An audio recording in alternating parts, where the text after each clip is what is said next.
আসসালামু আলাইকুম ওয়া রাহমাতুল্লাহি তাআলা ওয়া বারাকাতুহু। ইন্নাল হামদুলিল্লাহ ওয়াস সালাতু ওয়াস সালামু আলা রাসূলুল্লাহ। সকল প্রশংসা সেই মহিয়ানগরিয়ান আল্লাহ রাব্বুল আলামিনের, যে আল্লাহ রাব্বুল আলামিন শিক্ষার্থীদের উপরে এতটা রহমত বর্ষণ করেছে, এতটা দয়া বর্ষণ করেছে যে যার কারণে শিক্ষার্থীদের বিজয় হয়েছে এবং আমরা এই স্বাধীন বাংলাদেশ পেয়েছি। স্বৈরাচারী সরকার শেখ হাসিনা পদত্যাগ করে দেশ ত্যাগ করার পর থেকে বাংলাদেশ যেন এক মুক্ত দেশ। তবে বর্তমান আমাদের এই মুক্ত বাংলাদেশে কিছু কিছু অশুভ শক্তি প্রতিশোধের নামে ভাঙচুর ও লুটপাট চালাচ্ছে। তবে মনে রাখা লাগবে, স্বাধীনতা অর্জন করা যতটা সহজ, স্বাধীনতা টিকিয়ে রাখা তার চেয়ে অনেক বেশি কঠিন। আমাদের সকলকে স্বাধীনতা টিকিয়ে রাখতে হবে। এখন যেন কেউ বলতে না পারে স্বৈরাচারী সরকারের পদত্যাগের পরে আমরাও স্বৈরাচার হয়ে গেছি। এটা কখনো কাউকে বলার সুযোগ দেওয়া যাবে না ইনশাআল্লাহ। আমার একটাই কথা, আমি 1952 দেখি নাই, 2024 দেখেছি।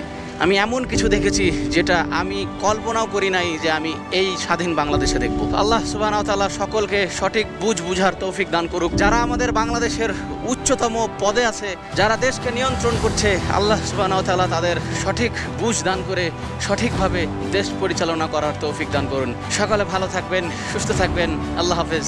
আসসালামু আলাইকুম ওয়া রাহমাতুল্লাহি তাআলা ওয়া বারাকাতুহু।